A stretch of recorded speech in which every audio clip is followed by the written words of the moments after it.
Assalamualaikum. Waalaikumsalam warahmatullahi wabarakatuh.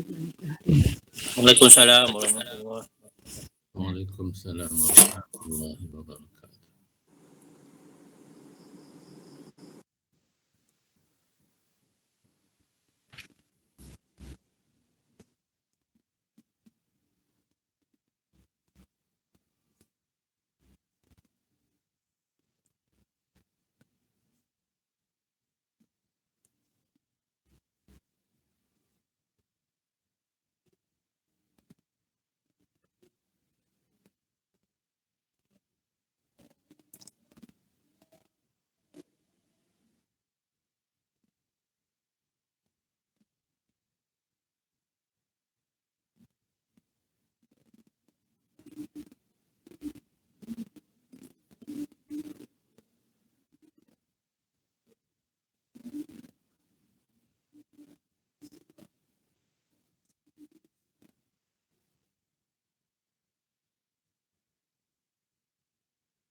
Assalamualaikum warahmatullahi taala wabarakatuh. Waalaikumsalam warahmatullahi wabarakatuh. Waalaikumsalam warahmatullahi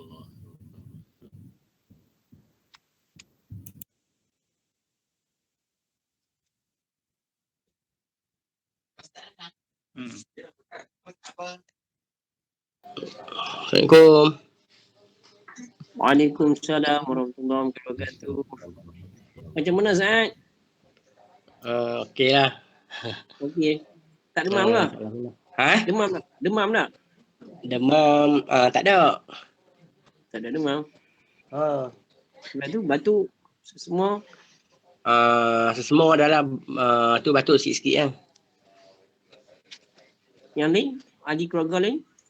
Yang lain sesemua dengan batuk sikit-sikit lah. So, tahap 1, tahap 2 lah. Lebih kurang macam tu lah.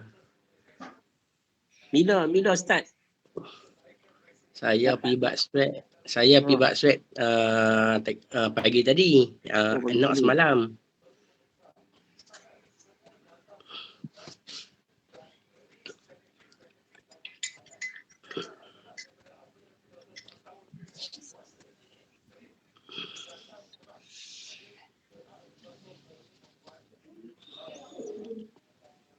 Agak-agak dapat di mana?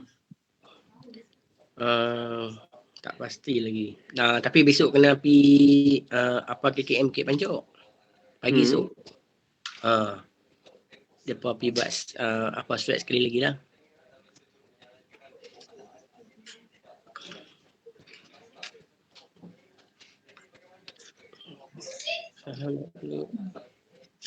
Assalamualaikum warahmatullahi wabarakatuh semua. Waalaikumsalam warahmatullahi wabarakatuh.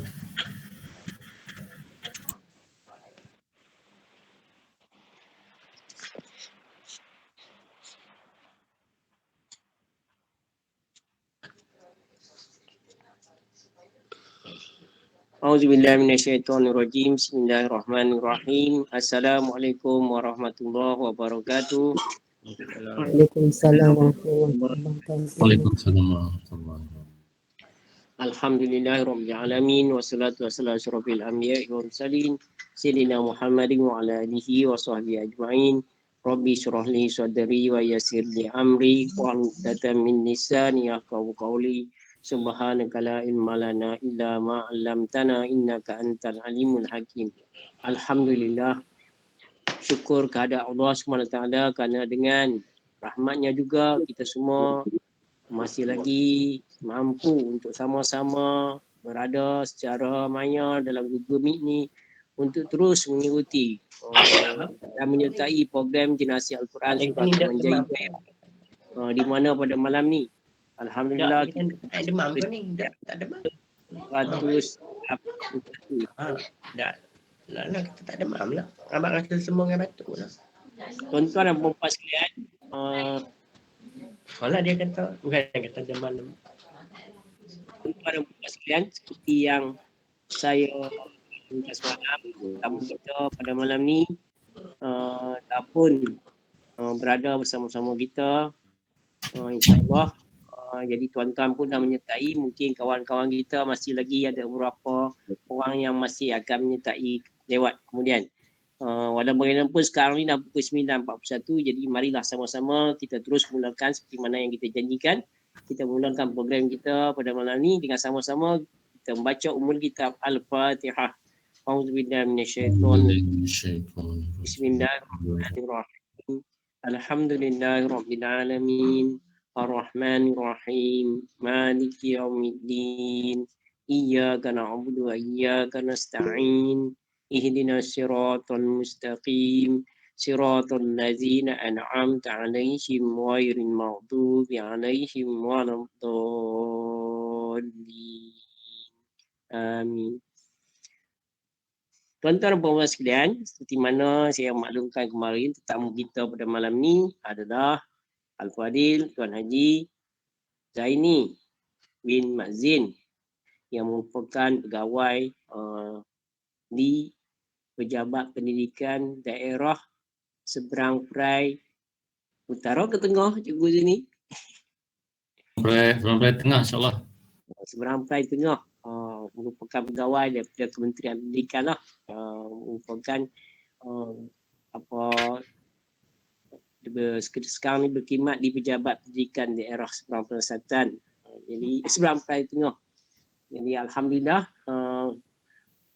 Ustaz ataupun Tuan Haji Zaini sebenarnya dah merupakan penampilan kali kedua bersama kita pada malam ni.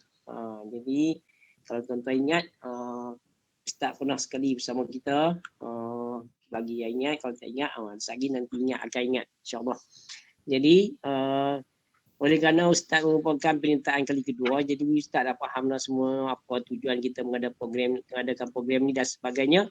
Jadi saya tak perlulah menerangkannya dengan panjang lebar, jadi kita pergi terus untuk meneruskan program kita supaya berjalan lebih cepat dan lancar insyaAllah. InsyaAllah kita akan teruskan program kita pada malam ni dengan seperti biasa dengan membaca lagi 2 muka surat Al-Quran, di mana pada malam ni kita akan baca muka surat Al-Fatihah 3 dan Al-Fatihah 4. Kita akan sambung baca surah Al-Furqan pada malam ni. Selepas tu, selepas selesai Ustaz membacakan ayat-ayat berkenaan, insyaAllah saya akan bacakan terjemahan kepada ayat-ayat yang kita baca supaya memberi peluang Ustaz untuk Ustaz bersedia untuk yang slot yang seterusnya, iaitu slot full 10 kuliah jam 10. Jadi bolehlah Ustaz berehat sekejap untuk bersedia untuk memberikan full 10. Lepas tu insyaAllah kita akan berinteraksi dengan Ustaz seperti biasa. Jadi itulah kandungan program kita. Kita akan teruskan program kita pada malam ni dengan membaca Al-Quran. Jadi tuan-tuan yang ada masalah Al-Quran boleh buka muka surat 363 dan juga 364. Bagi yang berada di luar, tak pegang masalah Al-Quran, boleh tengok pada skrin. InsyaAllah saya akan tayangkan ayat-ayat Al-Quran. Jadi tanpa melengahkan masa lagi, saya dengan ini menyerahkan program siri yang ke-181 ini kepada Ustaz Haji Zaini bin Mazin untuk memulakan program kita. Silakan Ustaz. Jazakallah pada Cikgu Rahim. Bismillahirrahmanirrahim. Assalamualaikum warahmatullahi wabarakatuh. Waalaikumsalam warahmatullahi wabarakatuh. Alhamdulillah, syukur kita kepada Allah Subhanahu Wa Taala kerana dengan limpah rahmahnya kita dapat bersama-sama untuk kali yang kedua lah pada malam ni. Saya ingat kali pertama dulu, ingat bulan Oktober kot ya. Tak sampai hati juga nak menolak pelawaan daripada Cikgu Rahim. Ini merupakan satu program yang baik, yang sangat baik ya, yang sangat disukai oleh Allah Subhanahu Wa Taala.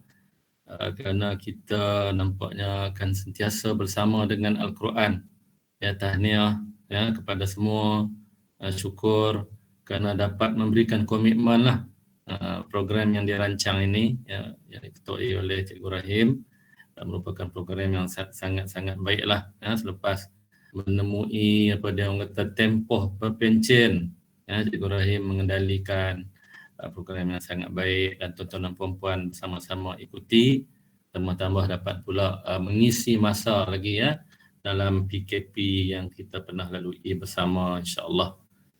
Jadi insya-Allah yang tidak buang masa pada malam ini, marilah kita bersama-sama ya, membaca surah daripada surah Al-Furqan pada muka surat 363 hingga 364 daripada ayat 33 hingga 55 ya. Ayat yang kembar 33 hingga 55 surah Al-Furqan ya. Kita sama-sama bacalah insya-Allah.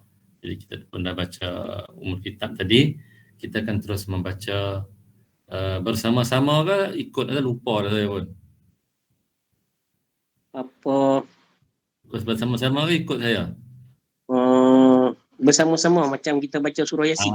Macam baca Yasin tak apa macam mana pun tak ada masalah. Okay, insya-Allah kita baca bersama-sama ya. Baik. A'udzu billahi minasy syaithanir rajim. Bismillahirrahmanirrahim. ولا يأتونك بمثل إلا جئناك بالحق وأحسن تفسيرا الذين يحشرون على وجوههم إلى جهنم أولئك شر مكانا وأضل سبيلا ولقد آتينا موسى الكتاب وجعلنا معه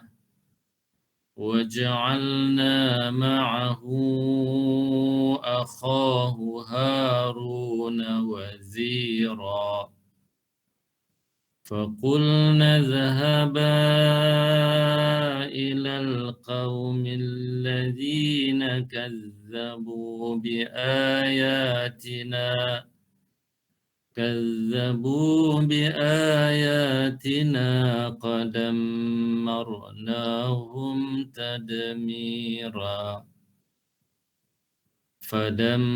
فدمرناهم تدميرا وقوم نوح لما كذبوا الرسل أغرقناهم وجعلناهم للناس آية وأعتدنا للظالمين عذابا أليما وعادا وثمود وأصحاب الرس وقرونا بين ذلك كثيرا وكلا ضربنا له الأمثال وكلا تبرنا تتبيرا ولقد أتوا على القرية التي أمطرت مطر السوء أفلم يكونوا يرونها بل كانوا لا يرجون نشورا وإذا رأوك إن يتخذونك إلا هزوا أهذا الذي بعث الله رسولا إن كاد ليضلنا عن آلهتنا لولا أن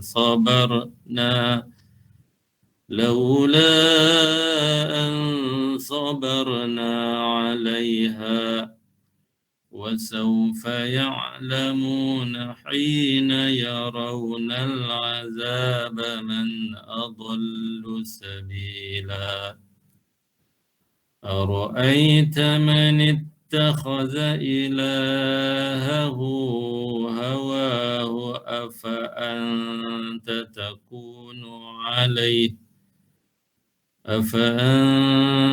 تكون عليه وكيلا أم تحسب أن أكثرهم يسمعون أو يعقلون إن هم إلا كالأنعام بل هم أضل سبيلا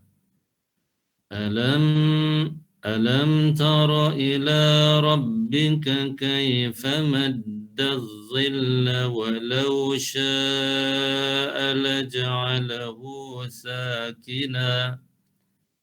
ساكنا ثم جعلنا الشمس عليه دليلا ثم قبضناه إلينا قبضا يسيرا وهو الذي جعل لكم الليل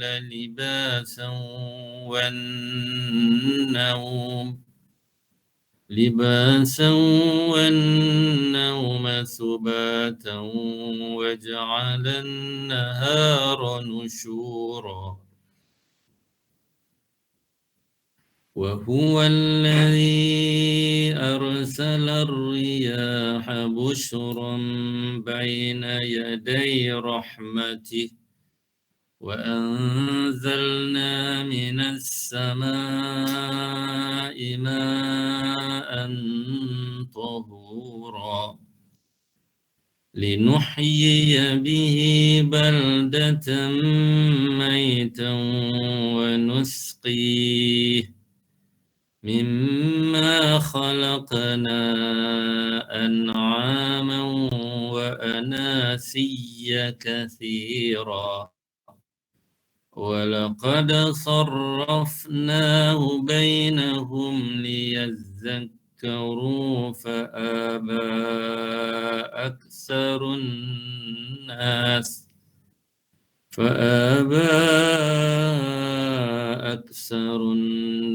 إلا كفورا ولو شئنا لبعثنا في كل قرية نذيرا فلا تطع الكافرين وجاهدهم به جهادا كبيرا وهو الذي مرج البحرين هذا عذب فرات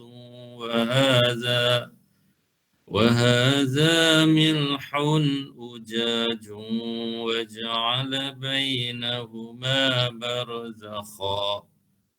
وجعل بينهما برزخا وحجرا محجورا وهو الذي خلق من الماء بشرا فجعله نسبا وسحرا وكان ربك قديرا ويعبدون من دون الله ما لا ينفعهم ولا يضرهم وكان الكافر على ربه ظهيرا صدق الله العظيم.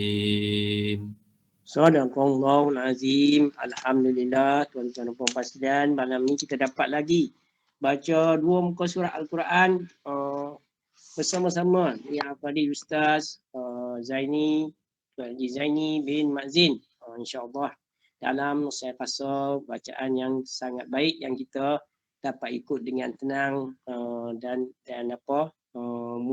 kita dapat ikut bersama. Jadi insyaAllah saya akan bacakan terjemahan kepada ayat yang kita bacakan tadi supaya dengan ini dapatlah juga sekurang-kurangnya kita memahami apa yang Allah firmankan dalam ayat yang kita bacakan tadi insya-Allah. A'udzubillahi minasyaitonirrajim. Aku mohon perlindungan Allah dari syaitan yang kejam. Bismillahirrahmanirrahim, dengan nama Allah yang Maha Pemurah lagi Maha Penyayang. Dan mereka orang-orang kafir itu tidak datang kepadamu membawa sesuatu yang aneh, melainkan kami yang datang kepadamu yang benar, melainkan kami yang datangkan kepadamu yang benar dan penjelasan yang paling baik.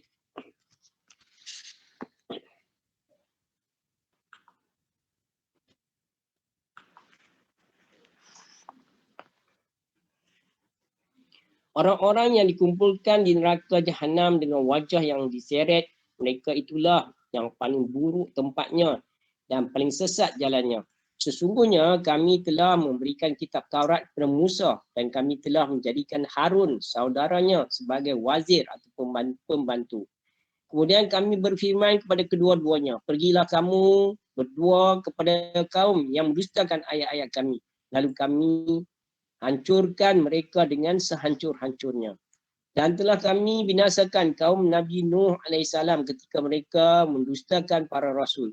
Kami tenggelamkan mereka dan kami jadikan cerita mereka itu sebagai pengajaran bagi manusia dan kami telah sediakan bagi orang-orang yang zalim azab yang pedih.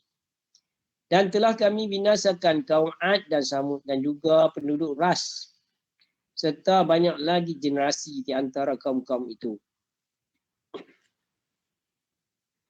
Dan masing-masing telah kami jadikan perumpamaan dan masing-masing telah kami hancurkan dengan sehancur-hancurnya. Dan sesungguhnya mereka kaum musyrik Mekah telah melalui negeri Sodom yang dahulu dijatuhi hujan yang buruk, hujan batu. Tidakkah mereka menyaksikannya? Bahkan mereka sebenarnya tidak mengharapkan hari kebangkitan. Dan apabila mereka melihat engkau Muhammad, mereka hanya menjadikan engkau sebagai bahan ejekan dengan mengatakan, inikah orangnya yang diluluskan oleh Allah sebagai Rasul. Sesungguhnya hampir saja dia menyesatkan kita daripada sembahan kita seandainya kita tidak tetap bertahan menyembahnya. Dan kelak mereka akan mengetahui pada saat mereka menemui azab siapa yang paling sesat di antaranya di jalannya. Sudahkah engkau Muhammad melihat orang yang menjadikan keinginannya sebagai Tuhannya? Adakah engkau akan menjadi pelindungnya? Atau adakah engkau fikir bahawa kebanyakan mereka itu mendengar atau memahami? Mereka itu hanyalah seperti haiwan ternakan, bahkan lebih sesat jalannya.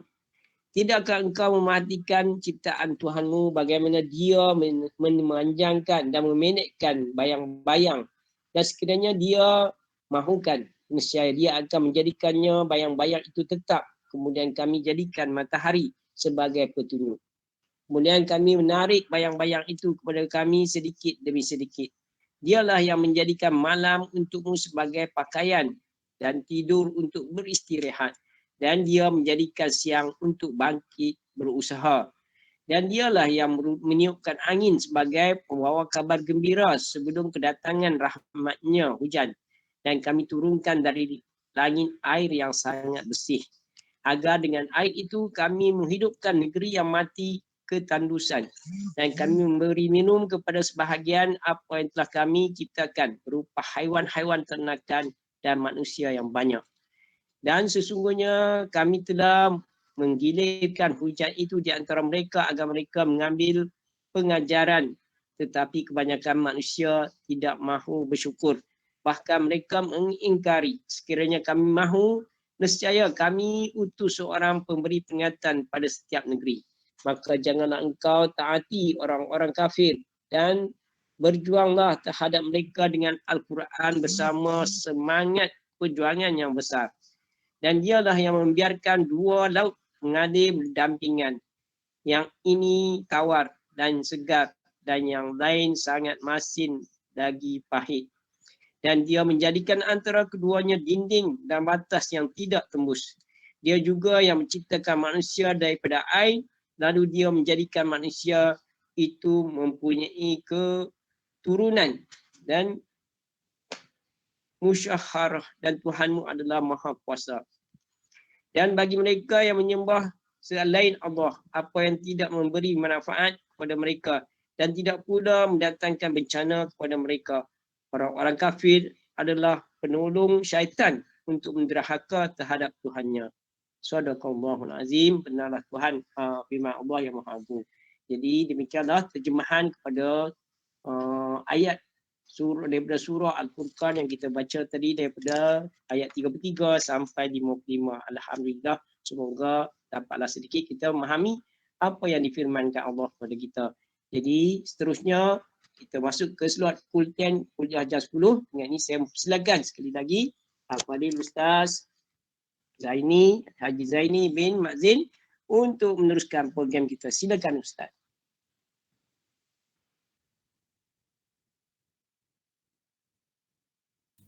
Baik, sekali lagi Assalamualaikum warahmatullahi wabarakatuh. Waalaikumsalam. Waalaikumsalam warahmatullahi wabarakatuh. Terima kasih kepada Cikgu Rahim. Alhamdulillah kita telah pun membaca ayat suci Al-Quran daripada surah Al-Furqan, ya, daripada ayat 33 hingga 55. Di surah Al-Furqan ini kalau kita tengok maksudnya apa, dia pembeda lah, yang mana yang betul dan yang mana yang salah, ya, pembedaan mana yang betul mana yang salah. Dan kita lihat terjemahan dia yang dibaca oleh Cikgu Rahim tadi, bagaimana ada kaum yang telah dimusnahkan oleh Allah Subhanahu wa taala, diberikan peringatan kepada orang-orang yang kufur kepada Allah Subhanahu wa taala. Tapi pada malam ini kita ringan-ringankan minda, ya, kita bersama-sama kita buat perkongsian maklumat berkaitan dengan apa yang kita baca ni. Apa yang menjadi hiasan hidup kita. Al-Quran ini sendiri, ya. Di tubuh Al-Quran ini, walaupun dia mempunyai daripada muka surat yang dalam Quran yang telah dibukukan oleh orang-orang yang soleh kepada kita, ya. Tapi apa yang dibukukan ini daripada ayat yang pertama daripada surah Al-Baqarah, ya, hinggalah kepada kita baca hinggalah pada surah An-Nas, ini merupakan satu-satunya mukjizat yang masih ada di dunia ni. Mukjizat Nabi Muhammad sallallahu alaihi wasallam yang masih ada di dunia ini, inilah satu-satunya mukjizat yang telah disampaikan. Sebab itu Rasul kata kita tidak akan sesat sehingga kita tetap berpegang kepada Al-Quran dan sunnahnya. Jadi pada malam ni insya-Allah kita berkongsi maklumat, kita berbicara tentang Al-Quran ini sendiri, ya. Apa yang kita ada maklumat ilmu tentang Al-Quran ini, insya-Allah kita bersama-sama berkongsi maklumatlah, ya. Bagaimana Al-Quran ini menjadi teman hidup kita buat masa sekarang, mungkin pada masa lalu, dan insya-Allah kita akan bersama-sama dengan Al-Quran. Bagaimana ketenangan yang kita dapat apabila kita bersama-sama dengan Al-Quran, sebab dia merupakan kalam Allah.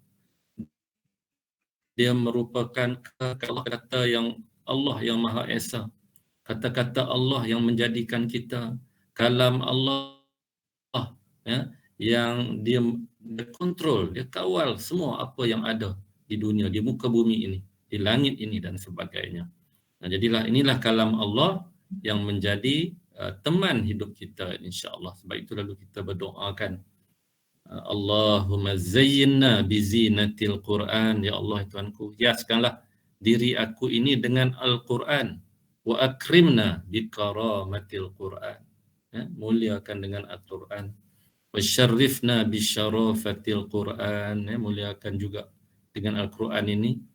Dan kita juga berdoa, ya, kadang-kadang boleh juga kita berdoa, wa albisna bi khil'atil Quran, Jadikan pakaian aku ni pakaian dengan Al-Quran. Macam kita ni sentiasa bersama-sama dengan Al-Quran. Wa adkhilnal jannata bi syafa'atil Quran. Masukkanlah aku dalam syurga dengan syafaat Quran. Ya, yang bersama-sama dengan kita ni insya-Allah. Wa afina min kulli bala'ad dunya wa azabil akhirati bi hurmatil Quran. Dan jauhkanlah aku pada api neraka dengan apa yang dengan kelebihan Al-Quran ini, jauhkanlah aku daripada bala dan juga daripada neraka Allah Subhanahu wa taala. Jadi muslimin dan muslimat yang dirahmati Allah, banyak kelebihan ya. Jadi pada malam ini kita cuba kenal Al-Quran itu sendiri ya.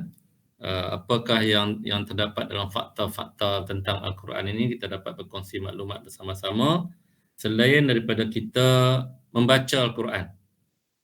Tentunya kita membaca Al-Quran dan tentunya apabila Al-Quran bersama-sama dengan kita, sekarang lebih mudah untuk kita melihat makna ataupun kita bertadabbur mengetahui makna dalam Al-Quran itu sendiri. Ya. Kalau kita masa budak-budak dulu, masa lama dulu kita duk baca Quran, kita pegang Quran, kita tahu kita nak pegang Quran tu tak ada yang semayang tak boleh. Kan? Kena pegang Quran tu, kena ada yang semayang, ada wuduk. Tapi sekarang kalau ada makna dia, kalau kita ambil wuduk pun itu adalah lebih baiklah. Ya? Tapi kita tahu kalau ada ayat Quran saja yang tidak ada terjemahan, biasanya kita nak pegang sebagainya, kita kena ambil wuduk. Ya? Jadi kalau dulu-dulu kita payah nak jumpa Quran yang mempunyai makna. Tapi sekarang untuk tadabbur, untuk kita mengetahui makna Al-Quran, ya, agak memang mudahlah dalam ini. Dalam handset pun boleh, nak tengok dalam komputer pun boleh, nak tengok dalam buku Al-Quran itu sendiri pun boleh. Ya? Jadi macam tadi kita baca surah Al-Furqan. Nanti kita nak masuk dalam bulan Ramadan, kita akan mendengarlah nanti imam-imam akan membaca berkaitan dengan kewajipan Ramadan, dan ada ayat syahrul Ramadan allazi unzila fihi al-Quran hudal linnasi wa bayyinati wal furqan tu. Furqan pun ada juga disebut oleh Allah Subhanahu wa taala dalam apabila bulan Ramadan menjadi petunjuk dan menjadi kepada pembeda yang mana halal, yang mana haram, ya, yang mana benar, yang mana salah dan sebagainya. Ya. Baik, kita nak mengetahui sedikit sebanyak tentang Al-Quran ini, insya-Allah. Yang pertama, jumlah ayat Al-Quran. Jumlah ayat Al-Quran. Siapa nak boleh jawab sini? Berapa jumlah dia semua ayat Al-Quran? Saja latar kan. Tanpa kita semak latar saja. Jumlah ayat Al-Quran. 6236 Ustaz. 6236. 6236. 6236. Kita cinta Quran, kita sayang, seronok dengan Quran kan. Kalau rukun, kita tahu rukun iman kita, percaya kepada Allah, percaya kepada malaikat, percaya kepada Rasul, percaya kepada kitab, antaranya Al-Quran lah kan. Percaya kepada hari kiamat, percaya qada dan qadar. Kita sayang Allah, kita sayang Rasul. Kita jaranglah sebut sayang malaikat kan. Tapi kita kena percaya dengan malaikat. Kita jaranglah kita sayang pada qada dan qadar. Tapi kita sayang kepada Al-Quran. Kita sayang kepada Al-Quran adalah kita baca Al-Quran. Apatah lagi kita tadabbur, apatah lagi kita menghafal Al-Quran. Banyak kelebihan-kelebihan dia. Yang mempunyai 6,236 ayat. Jadi kalau ada berapa juzuk, semua orang tahulah. Teman-teman nak bulan Ramadan ni 30 juzuk. Kan? 30 juzuk yang ada dalam Al-Quran yang kita cuba baca sekurang-kurangnya satu hari satu juzuk. Kalau yang hebat boleh buatlah mungkin satu hari 2 juzuk, hebat lagi 3 juzuk dan sebagainya. Maknanya bolehlah kita habiskan Al-Quran dalam tempoh bulan Ramadan itu, satu Al-Quran, ataupun kalau lebih baik lebih banyak daripada itulah. Tapi yang penting adalah kita ada komitmen dengan Al-Quran. Begitu juga kita nak baca Al-Quran, tentunya kita berikan tempoh masa, disiplinkan diri kita. Satu hari berapa lama kita dengar Al-Quran? Ada setengah mungkin kita nak disiplinkan diri kita sekurang-kurangnya satu muka mungkin kan. Mungkin ada yang dua muka yang mampu lagi, dan mungkin untuk masa setengah jam, 1 jam dengan Al-Quran sambil baca dan juga sambil membaca makna tadabbur Al-Quran itu sendiri. Jadi Al-Quran ini nak dijadikan teman hidup kita, ya, sebab kita nak insya-Allah wa adkhilnal jannata bisyafa'atil Quran, itu kita nak masuk dengan syafaat sama-sama kita selain daripada syafaat Nabi Muhammad sallallahu alaihi wasallam, ya. Jadi jumlah juzuk 30, okey. Jumlah surah dalam Al-Quran tentu semua tahu lah yang ni kan 114 surah. Tadi ayat 32 36, ya, juzuk 30 ayat, ada 114 ayat. Jumlah ayat basmalah. Selalunya kalau kita baca, kita tengok Al-Quran ini, dia masa awal surah je semua ada bismillah kan, basmalah. Jadi kalau jumlah basmalah semua dalam Al-Quran ada berapa?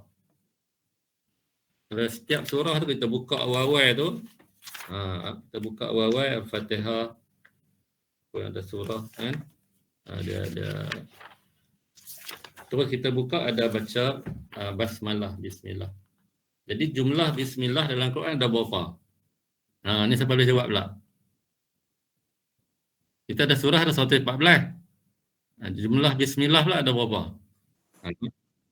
113. Berapa? Tapi dalam satu surah ada perkataan bismillah kan? Dalam satu surah? Tapi makcik tak ingat surah mana. Surah surah tu At-Taubah tak yang tak ada bismillah. 113, tapi ada satu surah tu ada perkataan bismillah kan? Ada perkataan bismillah sendiri? Ya, ada juga, ada kan? Ada dalam ayat dia ada bismillahirrahmanirrahim. Memang Taubah tu memang tak ada. Ya. Maknanya di sini jumlah ayat bismillah dalam Al-Quran ni ada 114 semua. 114 juga. Tapi 114 dia duduk juga, tengah-tengah ayat. Tengah ayat. Ya. Okey. Jadi surah yang mempunyai 2 basmalah. Dia macam ni, dia surah yang mempunyai 2 bismillah ataupun basmalah dalamnya ialah surah An-Naml. An-Naml. Yang Nabi Allah Sulaiman punya. Dia ada? Nabi Allah Sulaiman. Ya, dia ada 2 bismillah. Bismillah dalam ayat. Ya. Kemudian surah yang tidak dimulakan, yang ni kira-kira yang dimula dengan bismillah ni. Ada juga surah yang tak ada dimulakan dengan bismillah, iaitu surah At-Taubah. Surah At-Taubah dia tidak dimulakan dengan bismillah. Yang tadi semua dimulakan dengan bismillah lah. Ya. Sajalah kita nak kenal Quran insya-Allah. Kemudian surah yang pertama dalam Al-Quran surah Fatihah lah, kita buka memang ada surah Fatihah. Ya. Kemudian surah terakhir surah An-Nas. Kemudian wahyu pertama diturunkan pada awal surah. Wahyu pertama, ayat Quran yang pertama diturunkan semua orang tahu lah. Ya, dalam surah Al-Alaq kan. Iqra. Bismi rabbikal ladzi khalaq. Okey. Kemudian surah lengkap pertama diturunkan ialah surah Al-Mudassir. Ini surah ni dia lengkap turun yang pertama, surah yang lengkap. Kemudian wahyu terakhir diturunkan, wahyu yang terakhir ayat yang diturunkan dalam surah Al-Baqarah. Wa akmaltu lakum tu disempurnakan. Ayat 281 surah Al-Baqarah. Itu semua ingat tak ayat tu? 28. Al-yawma akmaltu lakum dinakum wa atmamtu alaikum dinakum. Ya. Ini macam ulang kaji balik je lah kan. Tapi oleh kerana kita baca Quran bersama-sama, kita kenal Quran itu insya-Allah. Saya pun teringat masa saya belajar ni tenam dulu ni. Tentang Al-Quran, jadi ada banyak fakta-fakta dia. pembelajaran ulum Quran dipanggil ulum Quran. Jadi al-yawma akmaltu lakum dinukum tu, ya. Baik, kemudian surah lengkap terakhir yang diturunkan ialah dalam surah An-Nasr. N-A-S-R, Nasr. Kemudian surah terpanjang dalam Al-Quran, sedanglah ini jawapan, oh. Surah terpanjang dalam Al-Quran Al-Baqarah, ya, kalau kita boleh baca tu kan. Alif Lam Mim, dah habis hampir satu muka kan.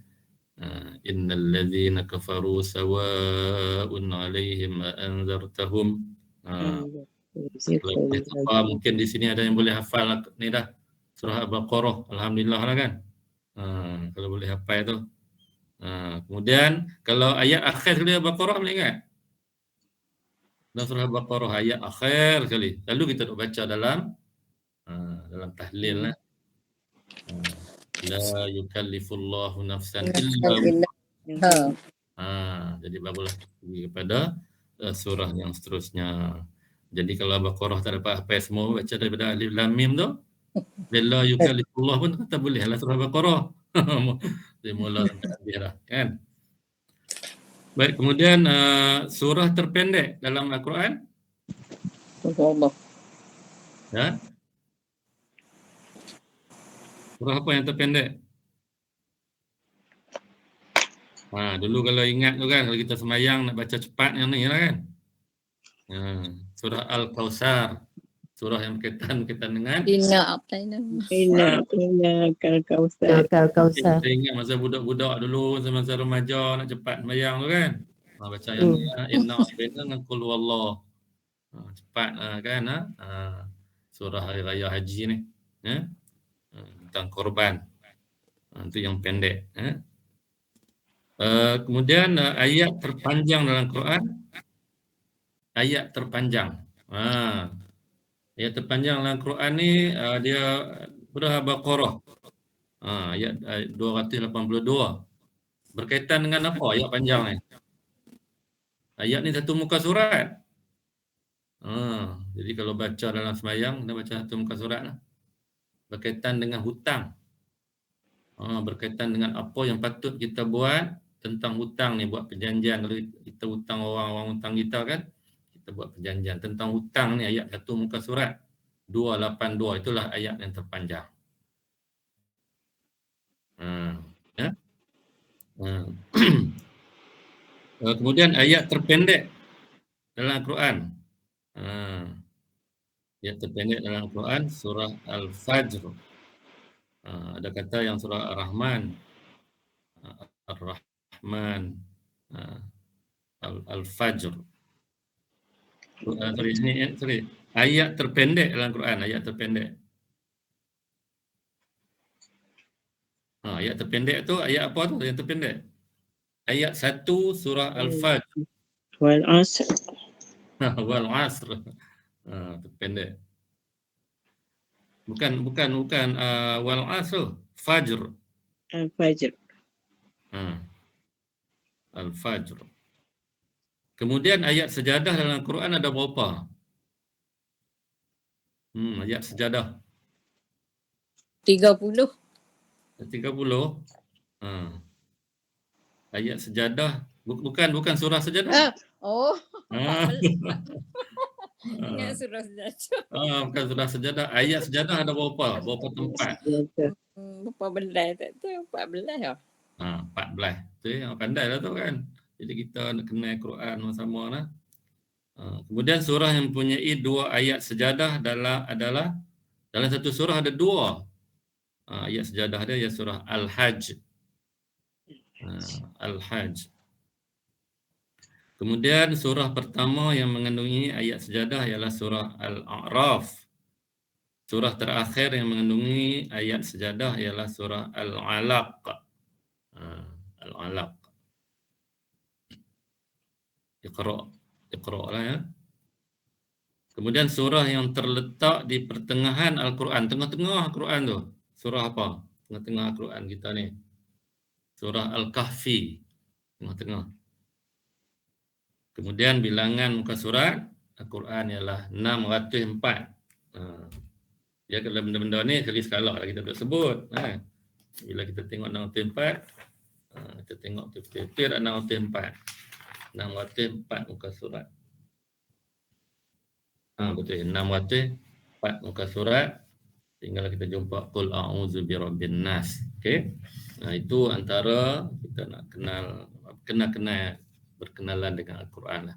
Apatah lagi isi-isi yang dalam Al-Quran yang cukup banyak tentang apa saja dalam kehidupan, ya. Tentang apa saja dalam kehidupan kita, apa-apa masalah dalam kehidupan kita diceritakan dalam Al-Quran Nur Karim ini, insya-Allah, yang menjadi perhiasan hidup kita, insya-Allah.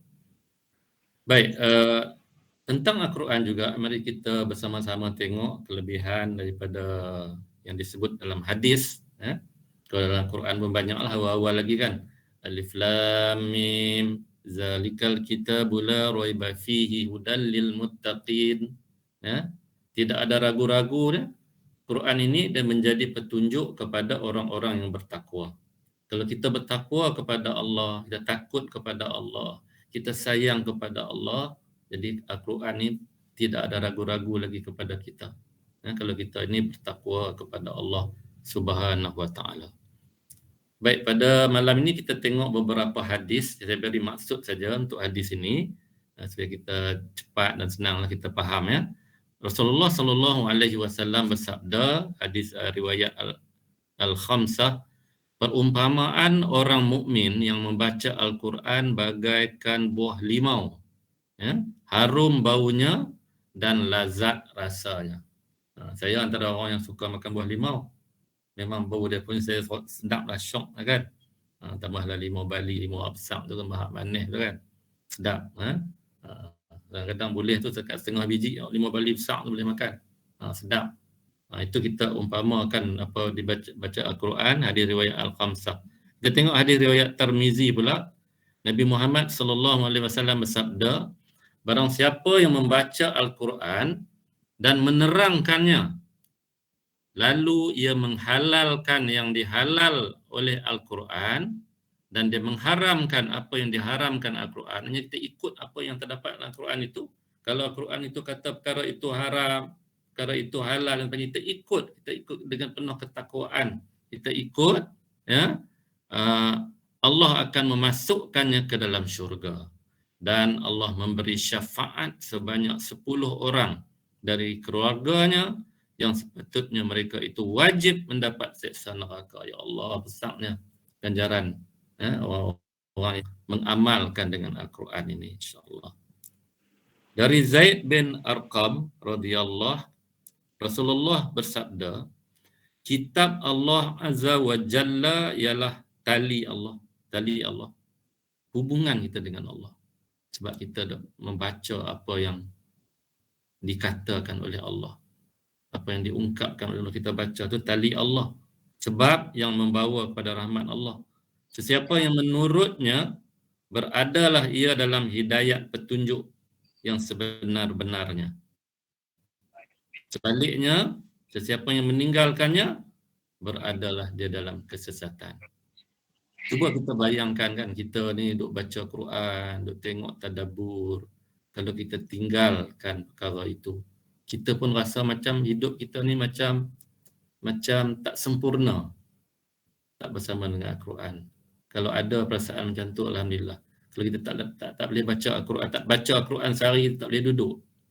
Sebab kita dah disiplinkan diri kita dengan Al-Quran itu. Ya? Sebab itulah kita kalau setakat kalau kita baca Quran tu, alhamdulillah kita ambil Quran, kita baca. Apatah lagi kalau kita hafal Al-Quran. Ya? Kalau mungkin kalau malam-malam kita baca surah Al-Mulk, kalau dapat hafal tu tak ada Quran pun boleh. Mungkin kita sambil tidur, sambil kita duduk atas katil, belum kita lena pun kita boleh baca kan. A'udzubillahi minasyaitonirrajim. Tabarakalladzi biyadihil mulku wa huwa ala kulli syai'in qadir. Sonok dan sampai kita baca sampai habis lah kan. Surah Al-Mulk contohnya kita hafal, ya. Sebab itu kita kalau dengan Quran ni kita bersama-sama lah. Sebab tu saya kata kalau kita berdisiplin, kalau kita rasa kita tak tinggal baca Quran ni, hidup kita rasa macam tidak sempurna. Ya, memang tepat dalam hadis ini, kalau yang kita tak bersama dengan Quran macam rasa sesat hidup tu. Baik, kemudian dari Abdullah bin Mas'ud radhiyallahu, Rasulullah sallallahu alaihi wasallam bersabda, barang siapa yang membaca satu huruf dari kitab Allah akan ditulis baginya satu kebaikan, dan satu kebaikan itu digandakan pula dengan 10 kali ganda. Aku tidak berkata alif lam mim itu satu huruf, tetapi alif satu huruf, lam satu huruf, dan mim satu huruf yang berasingan. Itu hebatnya insya-Allah. Ya, pahala yang diberikan pada orang yang baca Al-Quran. Daripada Aisyah pula, Rasulullah sallallahu alaihi wasallam bersabda, sesungguhnya tiap-tiap sesuatu itu mempunyai kemegahan yang mana manusia berbangga dengannya, dan menjadi kemegahan kebanggaan umatku ni ialah Al-Quran itu sendiri, Al-Quran yang mulia itu. Ya. Kemudian dari Abu Dzar Al-Ghafiri, tiada sesuatu pun yang lebih mendekatkan diri, kata Nabi Muhammad sallallahu alaihi wasallam, tiada sesuatu pun yang lebih mendekatkan diri kepada Allah kecuali dari perkataan yang asal, yang keluarnya daripada Allah, yakni Al-Quran. Ya. Ini antara hadis-hadis lah. Jadi kita malam ni insya-Allah kita dengar saja kelebihan-kelebihan Al-Quran itu, ya. Baik, kemudian Nabi Muhammad sallallahu alaihi wasallam dari riwayat Baihaqi, sesungguhnya hati manusia akan berkarat sebagaimana besi yang dirosakkan oleh air. Rasulullah sabda macam tu. Sesungguhnya dia kata hati manusia ini akan berkarat sebagaimana besi yang dirosakkan oleh air.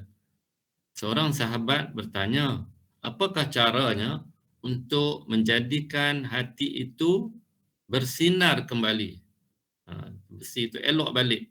Maka jawab Rasulullah, banyakkan mengingati maut dan membaca Al-Quran. Jadi kalau hati kita ni, ya, kita rasa macam kotong, hati kita ni kita ingat perkara yang tidak baik, jadi kita nak pulihkan, ialah kita ingat kepada mati. Sebab mati itu perjalanannya lebih jauh. Mati itu, selepas mati itu dia akan menentukan sesuatu yang kekal abadi. Kita ingat kepada maut. Dan juga Nabi kata membaca Al-Quran. Kemudian riwayat Abu Hurairah, Nabi bersabda, sesiapa yang mendengar sepotong ayat kitab Allah akan dituliskan untuknya ganjaran yang berlipat kali ganda. Sesiapa yang membacanya, dia akan memperoleh cahaya pada hari kiamat. Cahaya inilah yang akan kita cari. Cahaya inilah yang menjadi idaman kita pada hari kiamat. Ya. Okey, saya cuba nak ringkaskan lagi, insya-Allah. Daripada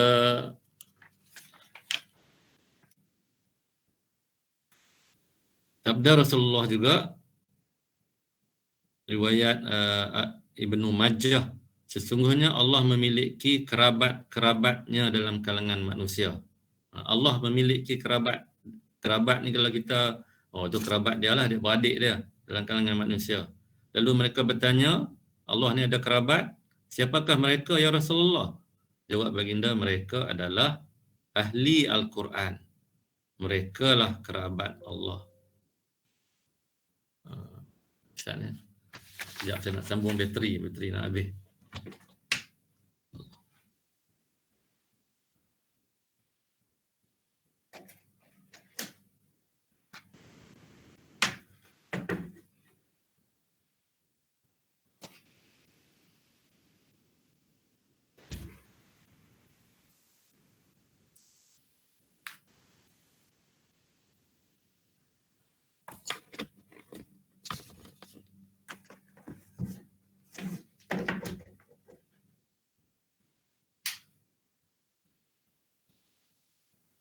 Okey, alhamdulillah. Jadi kerabat Allah ialah orang-orang yang jadi ahli Al-Quran, ya. Kita mungkin baca Quran macam kita baca ramai macam ni penuh tartil lagi alhamdulillah lah. Apatah lagi kalau kita nak baca dengan ikut tajwid, kita kena belajar. Dan kalau kita baca ramai-ramai macam ni mungkin kalau ada orang mendengar pula bacaan kita mungkin orang boleh betulkan dan sebagainya. Ya. Jadi kemudian kalau kita tengok yang lain, Nabi Muhammad sallallahu alaihi wasallam bersabda, hadis riwayat Muslim, terdapat dalam sirah selepas perang Uhud. Nabi Muhammad sallallahu alaihi wasallam mengutamakan seorang syahid yang banyak hafalan Al-Quran. Nabi Muhammad dia apa dia? Ini hafalan lah. Hafalan Al-Quran. Adalah Nabi mengumpulkan di antara dua orang syuhada Uhud. Kemudian baginda bersabda, maksudnya, manakah di antara keduanya, ada dua tadi yang syuhada, yang mati syahid, yang lebih banyak hafal Al-Quran.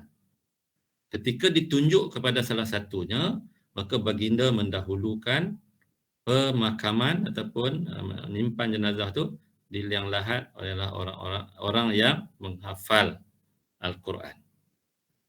Kemudian dalam hadis lain Rasulullah bersabda, barang siapa membaca Al-Quran dan mengamalkannya, menghalalkannya yang halal dan mengharamkan, ini sama yang tadilah.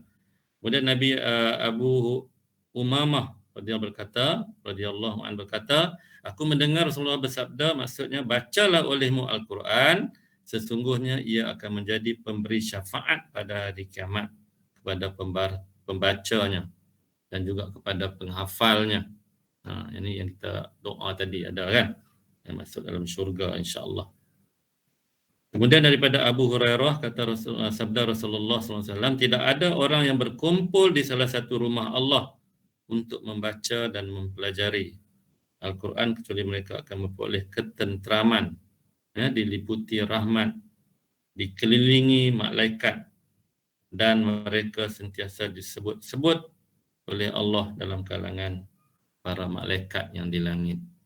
Itu hebatnya orang yang membaca Al-Quran, menjadikan Al-Quran ini sebagai satu amalan dalam hidup dia. Dan kita juga bila kita baca Al-Quran ni, kita rasa ketenangan. Mungkin orang yang susah hati, yang mempunyai masalah tertentu, untuk fikir, kita baca Al-Quran menanti ketenangan. Jadi kalau kita tengok orang yang buat bagi ceramah pun kadang-kadang pada ni stres, dalam keadaan yang stres, tension, stres, antara nak menghilangkan stres tu baca Al-Quran. Sebab Al-Quran ialah kalam Allah, kata-kata Allah, satu-satunya buku yang mengandungi kata-kata Allah. Allah ni lah yang kita sembah, Allah lah ni yang kita esakan Allah, yang kita solat pun kerana Allah, kita sayang Allah.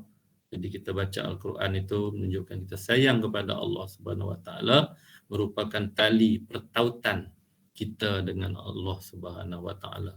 Alhamdulillah macam program seumpama ini, kita terus mendekatkan hari-hari setiap malam ni. Saya pun beberapa sekali, 2-3 kali saja kadang-kadang ikutlah sekejap, kan. Tapi tuan-tuan dan puan-puan terus memberikan komitmen untuk membaca Al-Quran setiap malam. Dapat masuk ke 181 dah siri. 181 dah. Alhamdulillah. Jadi sekadar itulah untuk bersama-sama kita berkongsi maklumat berkaitan dengan Al-Quran ini insya-Allah. Kalau ada apa-apa kan, Cikgu Rahim, seterusnya macam mana tu? Ada Allah. Alhamdulillah, jazakallah khairan katsira diucapkan kepada Ustaz Haji Zaini bin Mazin yang telah memberikan tazkirah kepada kita mengenai Al-Quran yang kita baca dan kita pegang setiap hari, dan kita lihat mengenai apa yang ada dalam Al-Quran tersebut, dan seterusnya apa kelebihan hadis-hadis yang ada berkaitan dengan Al-Quran yang telah dibacakan kepada kita. Jadi tuan-tuan, untuk seterusnya kita nak berinteraksi dengan Ustaz. Kalau tuan-tuan nak share ke, nak kongsi ke. Tapi saya ucap tahniah juga kepada tuan-tuan tadi yang Ustaz uji tanya soalan tadi, ramai yang boleh jawab tu. Hebatlah. tak ada sedia hadiah, Hebatlah boleh jawab. Saya dalam kelas ni boleh sedia hadiah. Jadi tahniah kepada tuan-tuan, memang nampak begitu minat dengan memang apa istiqomah dengan Al-Quran sebab tu mampu ingat benda tu semua. Jadi seterusnya untuk berinteraksi dengan Ustaz, mungkin saya nak jemput apa saudara Ramjan dari Taman Jawijaya. Ramjan, silakan berinteraksi.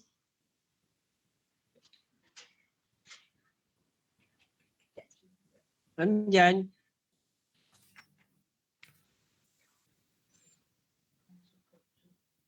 Ada ataupun Saad ni, Saad Ismail. Tadi kita berinteraksi dengan Saad, jadi apa mungkin Saad nak berinteraksi dengan Ustaz, silakan Saad.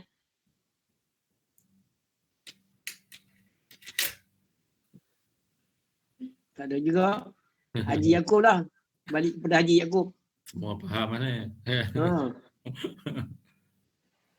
kasih Haji Rahim yang telah menafsirkan ayat-ayat telah dibaca oleh Ustaz tadi.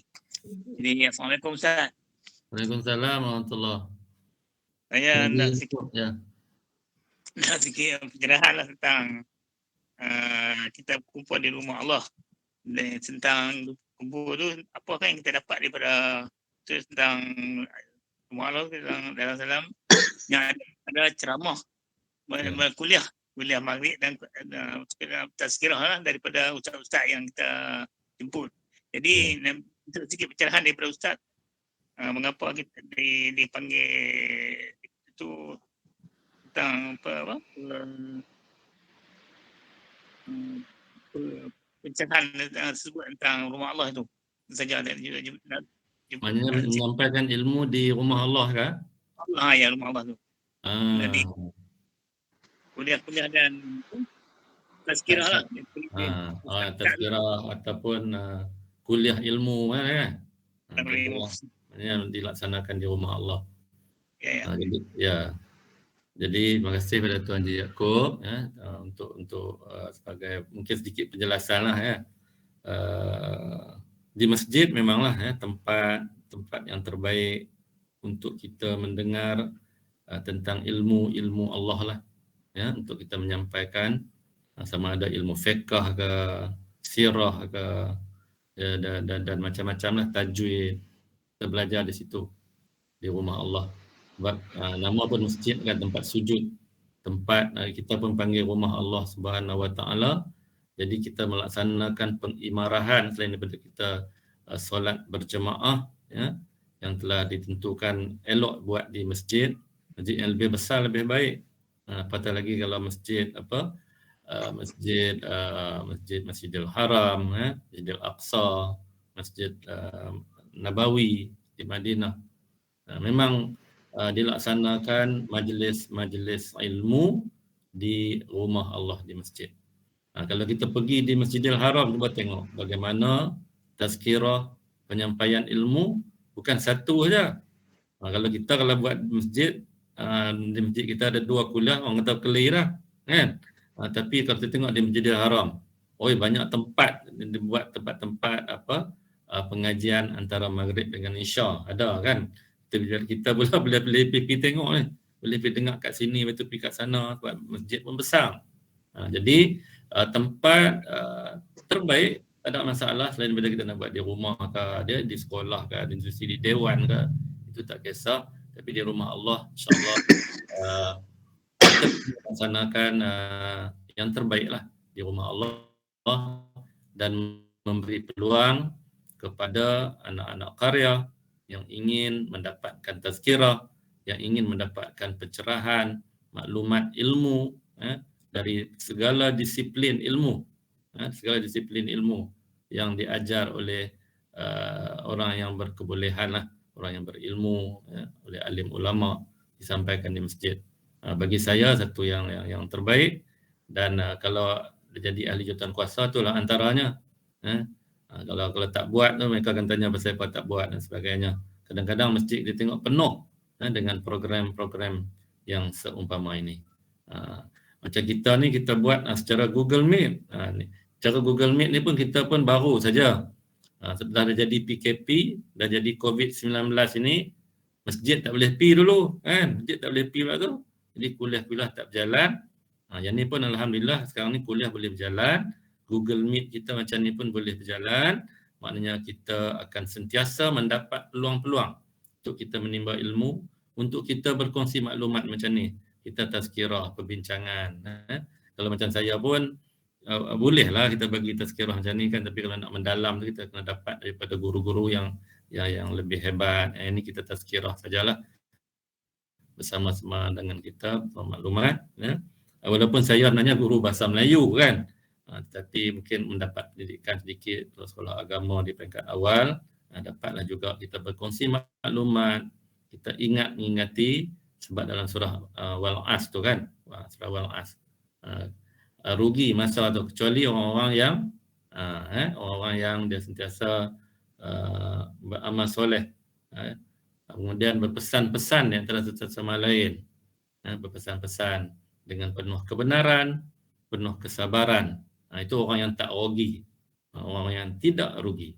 Macam kita sama-sama insya-Allah lah, sama-sama duduk dalam satu jamaah, satu kuliah, kita mendengar ilmu insya-Allah. Jadi Tuan Haji Yaakob ingat dapat menjawab soalan kot no? Ya, terima kasih Ustaz. Terima kasih. Jawab. Rasanya apa Tuan Haji Yaakob tepat ni tanya kepada Haji Zaini kita kerana dia adalah pengurusi masjid. Ini memang kena atur jadual untuk apa program-program di masjid termasuk kuliah. Jadi seterusnya nak jemput Haji Anwar kita, Haji Anwar bin Rahim. Silakan Haji Anwar berinteraksi dengan Cikgu Zaini. Cikgu Anwar Rahim. Cikgu Anwar dah.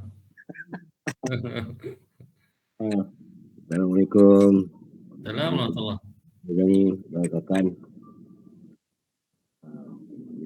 angkat kawan saya juga ni kan. Sama-sama juga tu dia school. Jadi SIP ya. Ya, insyaAllah. Masih kuarantin. Siapa? Ya, masih kuarantin lagi ni COVID-19. Cikgu Anwar kah? Ya. Ni dah tengah kuarantin ni? Rumah. Tapi dah sembuh lah insyaAllah. Tapi dah. Semoga cepat sembuh insyaAllah. Sembuh dah. Tapi sambung anak-anak ni kan. Anak-anak pula. Dia pasal sendiri-sendirilah positif ni. Bukan kontak apa? Dah, positif. Tapi sisi keluarga positif ni. 6 orang. Alhamdulillah. Sekarang dah penghujung dah ni. Jadi itulah. Saya kata bila kita ada timpa yang ni tentang COVID ni, kita ada masa kan untuk pula. Itu hikmah ni lah. Itu hikmah. Duduk dalam bilik ya. Itu hikmah yang lah. Sama yang join dengan rakan lah. Kita mendengar juga ni tentang Al-Quran.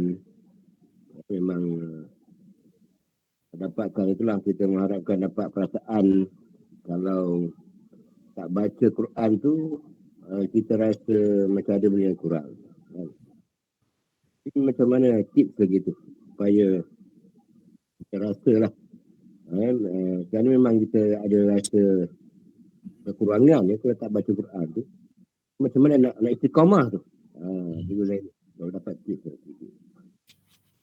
Terima kasih kepada Cikgu Anwar, sahabat saya lama di BMS School dulu. Tahniah dah jadi ketua kan. Jadi ketua.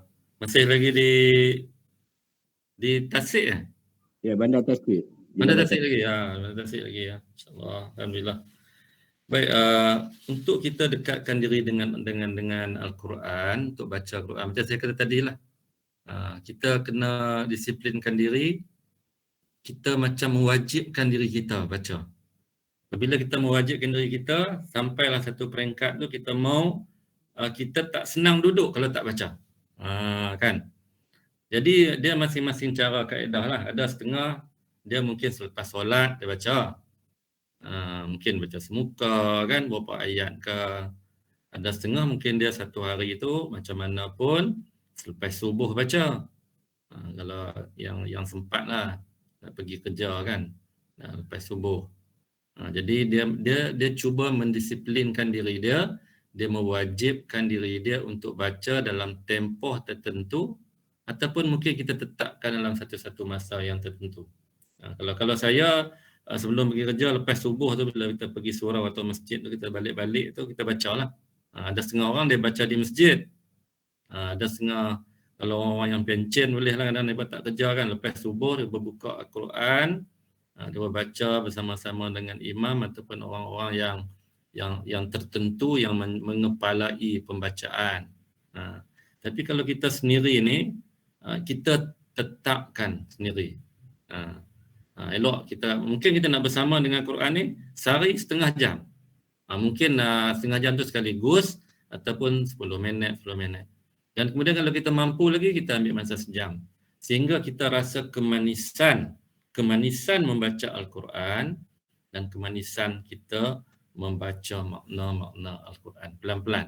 Kalau mungkin ada yang tak pandai bahasa Arab kan, mungkin dia kadang-kadang makna yang mudah saja, mungkin sawma saja kan. Sawma tu puasa. Kalau kita baca saja sawma tahu dah puasa. Kalau orang yang tak faham bahasa Arab, mungkin sawma dia tak faham apa dia. Tapi kalau dia baca selalu, dia akan tengok. Sebab Al-Quran ni sekarang dah mudah dah. Ada yang setengah setiap baris tu, ada siap makna dia di bawah dalam bahasa Melayu. Jadi bagi saya lah, untuk tip tu, ialah kita mendisiplinkan diri baca dalam tempoh tertentu ataupun muka surat banyak tertentu dari segi kuantiti Al-Quran tu. Satu muka ke, dua muka ke, ataupun tempoh masa. Ya, jadi kalau tempoh masa, kalau kita sejam, kita kata sejam dia duduk tengok Al-Quran, dia baca Al-Quran, dia tadabbur, ya, mungkin dia banyak tajwid sikit, tengok tajwid dan sebagainya, ya. Dan sekali-sekala kalau kita dari segi tajwid kita masih lemah, mungkin kita kena belajar tajwid dan juga kita memperdengarkan bacaan kita, insya-Allah. Yang selain daripada itu juga, kalau hafalan kan, kita hafal sikit-sikit. Dan satu hari satu ayat pun tak apa.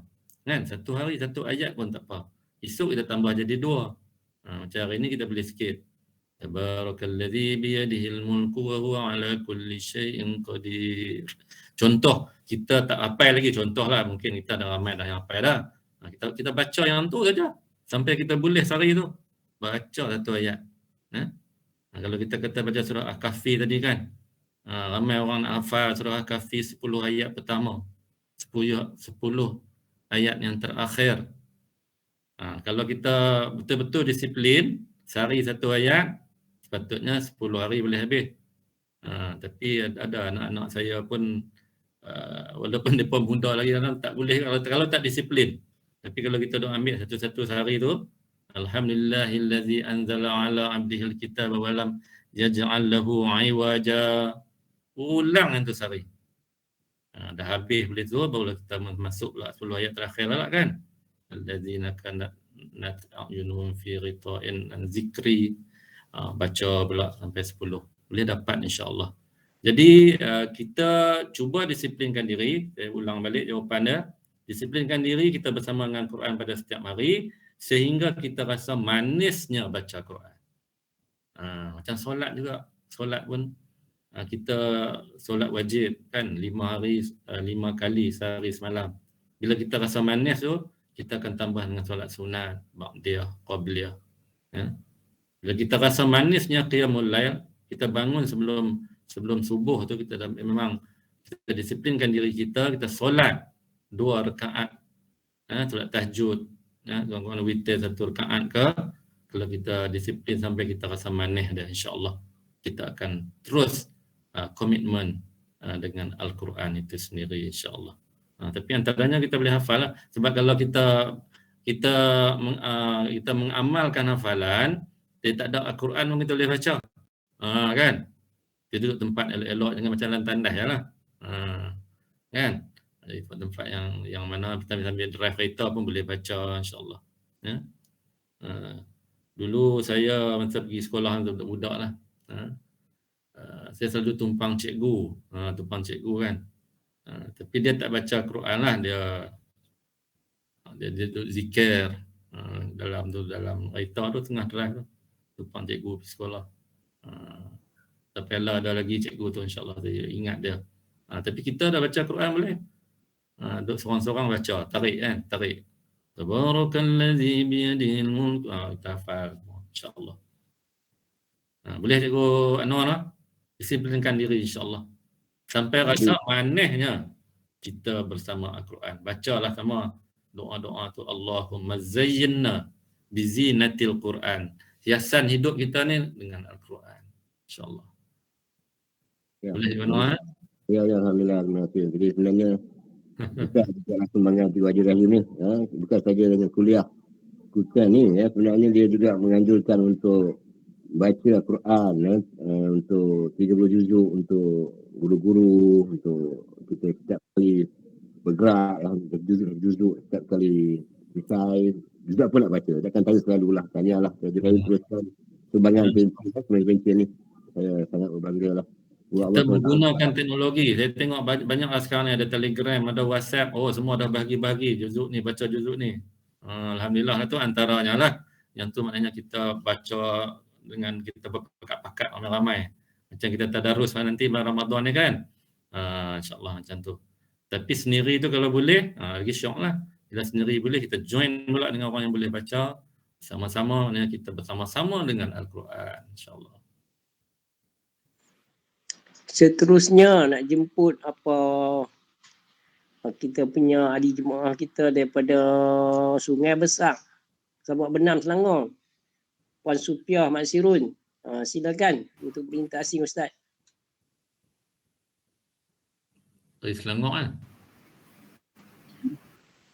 Terima kasih Tuan Haji Rahim. Assalamualaikum Ustaz. Waalaikumsalam. Saya nak tanya berkenaan Al-Quran juga. Ya. Kita baca Al-Quran, tapi kita dah belajar tajwid, dah belajar Al-Quran, tapi kita membaca sendiri, ada yang salah. Macam mana hukumnya ya Ustaz? Kalau kita tahu salah bagus lah. Saya Ustaz. Apa dia jawapan ringkas lah. Kalau kita tahu kita salah baca, alhamdulillah kita tahu. Kadang-kadang kita tak tahu kata kita tu baca salah. Maknanya hukum lah. Okey, kita Al-Quran ni kita kena belajar lah membaca kan. Baca cara yang betul, baca tartil, baca ikut tajwid. Sebab dia kewajipan membaca Quran dengan betul tu wajib. Tetapi kalau kita baca tu sebagai satu latihan, sebagai satu latihan, maknanya dia taklah menjadi kesalahan kalau kita salah. Sebab tu saya kata cantiknya ialah kita juga sekali-sekala kita memperdengarkan bacaan kita dengan orang lain yang lebih tahu jenis bacaan, tentang bacaan, tentang tajwid yang lebih maklum lah. Tapi kalau kita dalam tempoh belajar dan kita nak baca sendiri juga, bukanlah Tok Guru akan biasa bersama kita saja. Di samping tu kita terus refer, kita terus belajar dengan orang-orang yang lebih pandai berkaitan dengan pembacaan Al-Quran. Mudah-mudahan Allah dia mengampunkanlah kesalahan kita. Tapi kalau kita tahu salah, kalau kita tahu salah tu baguslah, kita akan boleh betul. Macam ni contoh kan, kita baca betul tak betul, jadi kita tanya orang macam mana baca dengan betul. Itu cantiklah. Ada juga kalau orang nak belajar sendiri, dia membuka, kita kan ada banyak YouTube, ada banyak YouTube, kita buka bacaan-bacaan imam-imam, kita cek bacaan dia, kita pula cek bacaan dia tu, kita cek bacaan dia tu sebab kita nak baca macam dia baca, tak kira lah, tapi yang penting dari segi makhraj, tajwidnya tu betul. Ada setengah orang dia boleh baca Quran dengan tajwid yang betul, tetapi mungkin dari segi teori dia tak berapa tahu kalau yang ni hukum apa, hukum baik tak tahu, tapi dia tahu nak dengung dekat mana, nak berhenti dekat mana. Kita tak boleh sambung dalam di pertengahan perkataan ke sebagainya, dia tahu. Tapi mungkin dia belajar, tapi mungkin dari segi teori dia nak menjelaskan tak boleh, tapi dia dapat mempraktikkan bacaan dengan betul. Itu pun okey juga. Kemudian jadi yang penting dia ialah biarlah kita menjadi murid yang sentiasa merujuk kepada guru. Walaupun kita baca seorang, kita harap Allah ampunlah kesalahan kita kalau pembacaan kita tu tak betul dari segi tajwid dan sebagainya. Tapi kalau kita dalam proses belajar tu, insya-Allah kita buat latihan dan akhirnya kita akan mahir membaca. Bukan mudah nak baca kan. Kita daripada budak-budak dulu dah kanak-kanak baca kan. Dulu kita ingat kita baca ramai-ramai. Masa budak-budak lah. Baca ramai-ramai, lepas tu baru dah jumpa Tok Guru seorang-seorang baca. Jadi kalau kita masih dalam latihan, kita masih dalam proses belajar membaca, insya-Allah kita harap kesalahan kita tu diampunkan oleh Allah Subhanahu Wa Taala. Tapi kalau kita dah lancar dah, kita baca pun Tok Guru ataupun orang yang mendengar bacaan kita tu dia kata boleh dah hang baca seorang ni, tak ada masalah dah. Boleh, alhamdulillah lah. Orang yang jadi imam pun kadang-kadang lah dia pun lalu nanam pesan kepada orang lain kan, pada orang yang lebih pandai Tok Guru, kalau baca salah tolonglah tegur kan. Jadi kalau ada orang tegur, alhamdulillah lah. Sebab kalau jadi imam tu, bacaan kita itu akan sentiasa didengari, dan kalau orang yang pandai, dia mungkin kalau kawan-kawan kita sendiri, kita berpesan-pesan lah sama-sama kita, mana betul, mana salah dan sebagainya. Jadi jangan takutlah kalau kita berdosa, baca tak betul kan. Tapi biarlah kita tu dalam proses sedang belajar cara membaca Al-Quran, insya-Allah. Boleh Puan Nisa?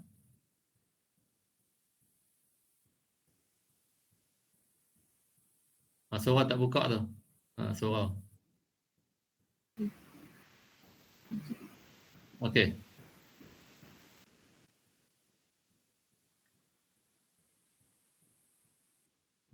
Terima kasih Ustaz. Seterusnya nak jemput Pak Hajar Nur Lilawati.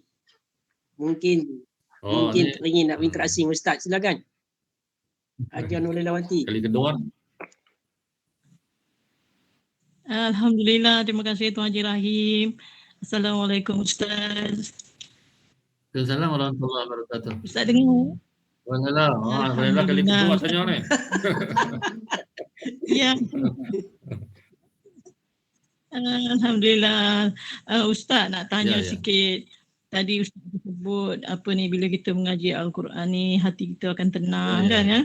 Alhamdulillah, memang dapat rasa lah. Bila dah pencen kata Ustaz tadi kan, bila dah pencen masa banyak, dah jadi rutin dah. Mesti jumpa Quran dulu pagi-pagi sebelum tengok matahari, tengok keluar kan. Alhamdulillah. Tapi saya nak tanya satu lah Ustaz. Kadang-kadang bila kita susah nak maafkan orang, kalau tak fikir tentang orang tu, boleh aja tak rasa apa-apa. Tapi bila terfikir, darah berderau, rasa nak marah. Macam mana? Ada tips tak Ustaz? Kita nak hilangkan rasa. Sebab kita tahu, kita sebenarnya marah dengan dia. Tapi bila teringat je, marah. Kalau tak ingat, tak apa. Itulah. Adakah tips daripada Al-Quran macam mana nak hilangkan rasa marah tu, nak maafkan orang kan?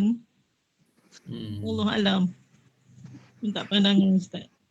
Baik, terima kasih kepada Puan Hajar Lela. Alhamdulillah. Rasa soalan macam sama macam dulu.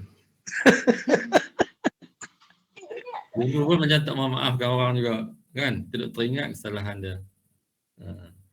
Okey, Puan Lela, itulah Al-Quran tu betul, dia penenang jiwa kita. Kalau bagi saya lah kan, nak marah kat orang banyak juga.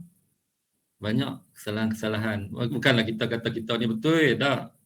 Mungkin bukan perkara lain lah. Contoh macam hutang lah, contoh kan. Contoh lah. Kan. Dan ataupun perkara yang kita rasa mereka tu tak boleh tolak ansur dengan kita. Mereka kira mereka aja betul, kita tak betul. Kan. Tapi bagi kita, kalau saya lah, dulu macam nak memaafkan orang. Kita mungkin kalau yang terbaik tu kita dapat maafkan dia lah. Yang terbaik. Tak kira lah hutang ke apa ke. Ya. Kita mengalah macam tu tak apa. Biar kita kata kita ni bersama dengan Allah lah. Bersama dengan Allah. Dan bila kita bersama dengan Allah, kita membaca Al-Quran, dia ada ketenangan. Dia antara satunya ialah dalam tempoh lah kan. Dalam tempoh kita baca Al-Quran tu, insya-Allah masa tu kita tak ingat lah. Itu salah satu lah. Salah satu. Dia bila kita teringat ni, bila kita duduk saja-saja, kita teringat lah. Jadi kita insya-Allah kita mendidikkan diri kita ni baca dengan Al-Quran dan hati kita ni akan lembut insya-Allah. Bukan kita nak minta Allah balas dia, buatlah dia hutang aku tak bayar, buatlah dia pernah maki aku dan sebagainya kan. Tapi kita maafkan dia, kita terima bahawa mereka tu ialah manusia biasa yang melakukan kesalahan. Sebab kita rasa kita betul lah tu kan. Bila kita merasa mereka tu manusia biasa yang tidak sunyi daripada melakukan kesalahan, itu mungkin kelemahan mereka, dan kita bagi di pihak kita abaikan benda tu, kita maafkanlah mereka. InsyaAllah Allah ni dia akan memudahkan kehidupan kita. Kadang-kadang kita tak nampak Allah dia memudahkan kehidupan kita kerana niat kita maafkan orang. Niat kita tak berdendam dengan orang. Sebenarnya Allah bayar kepada kita kemudahan-kemudahan yang lain. Kita kena mensyukuri dari segi itu. Allah dia balas kat kita. Cuma kita janganlah pula bertindak macam orang tak beriman lah kita kata. Jangan kita buat tindakan yang tidak baik pada dia. Kalau dah kata dia, kita cuba buat baik dengan dia. Maksudnya dari segi nak cakap ke, okay? Kalau tak mau nak kontak pun boleh, tak ada masalah. Ataupun kita kalau tak mau macam tu, kita maafkan dia dengan kita terus kita mendisiplinkan diri kita baca Al-Quran supaya hati kita lembut. Kalau boleh kita maafkanlah dia pun manusia biasa melakukan kesalahan, dan kita menganggap apa yang kita buat ke orang dengan kita maaf tu, dengan kita tak berdendam dengan dia tu, Allah sebenarnya telah memberi anugerah yang banyak pada kita. Mungkin kita dah dapat duit tertentu ke, terdapat rezeki tertentu ke, diberikan kemudahan ke, tak sakit macam orang lain ke, Allah dia bayar kepada kita dengan kita tak sedap. Kita tak sedap kan. Sebab itu kalau kita pergi sembahyang subuh kan, kita sembahyang sunat subuh 2 rakaat, sembahyang jemaah subuh lagi, seumpama kita memiliki bumi dan segala isinya. Kadang-kadang Allah bagi rezeki kat kita, kita dapat pencen rezeki Allah tu. Rezeki Allah. Mungkin orang lain lagi teruk, pencen tak dapat apa semua, mereka terus nak kena menyerah hidup dan sebagainya. InsyaAllah kita lembutkan kita maafkan orang, mereka melakukan kesalahan, ya. Allah dia mempermudahkan hidup kita, Allah balas balik kerana kelembutan hati kita memaafkan orang lain insya-Allah, dan tidak berdendam, tak melakukan tindakan yang tidak baiklah pada mereka insya-Allah. Betul lah Puan Lela. Alhamdulillah, terima kasih Ustaz. Ya, lepas tu bacalah ayat-ayat yang boleh lembut hati dan sebagainya. Apa? Kan. Lebih baik kita orang kata apa 10 ayat apa kafi yang pertama, 10 ayat terakhir. Yang tu lagilah bala kan. Bila apa ada ni apa nak mengelakkan apa turun sampai lupa dah. Dajjal kan. Ini lebih hebat daripada orang-orang yang kita rasa kecil hati dengan mereka dan sebagainya lah.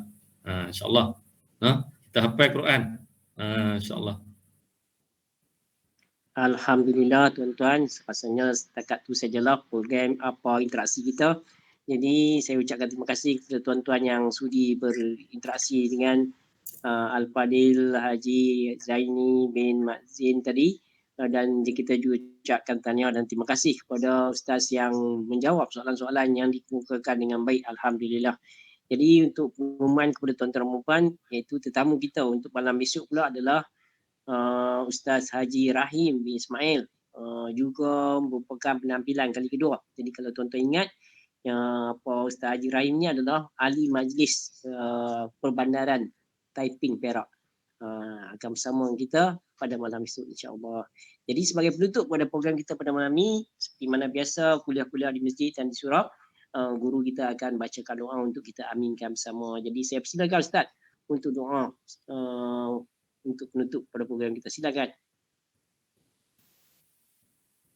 Allahumma salli ala sayyidina Muhammadin fil awwalin wal akhirin wa sallim radhiyallahu tabaraka wa ta'ala an sadatina Rasulullah ajma'in.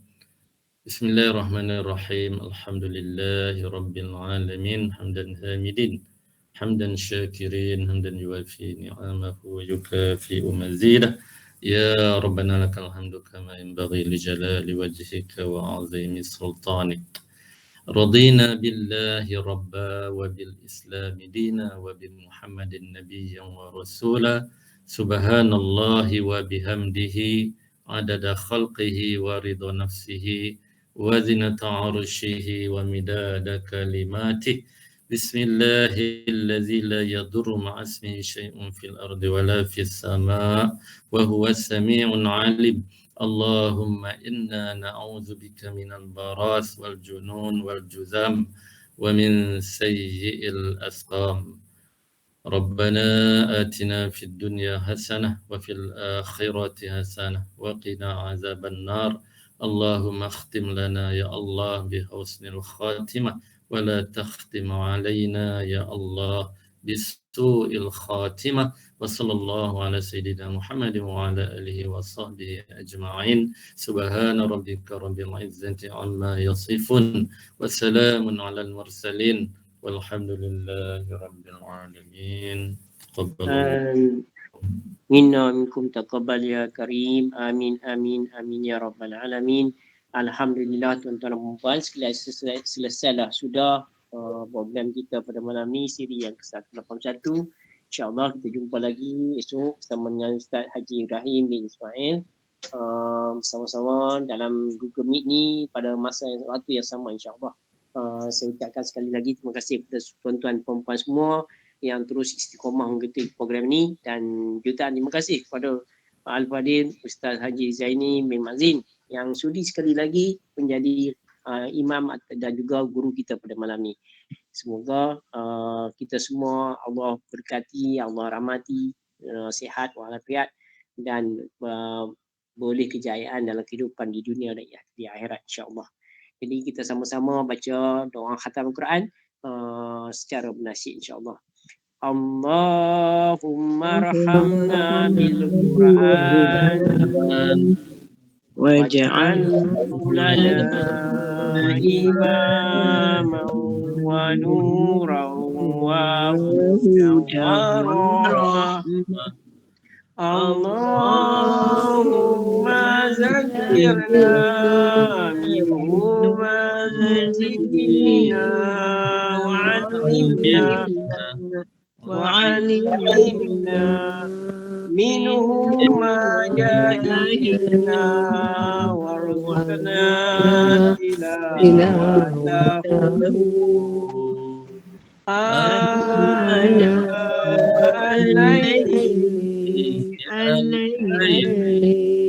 wa atrafan nahar waj'alhu lana hujjatan ya rabbal alamin. Wabillahi taufiq wa hidayah. Wassalamualaikum warahmatullahi wabarakatuh.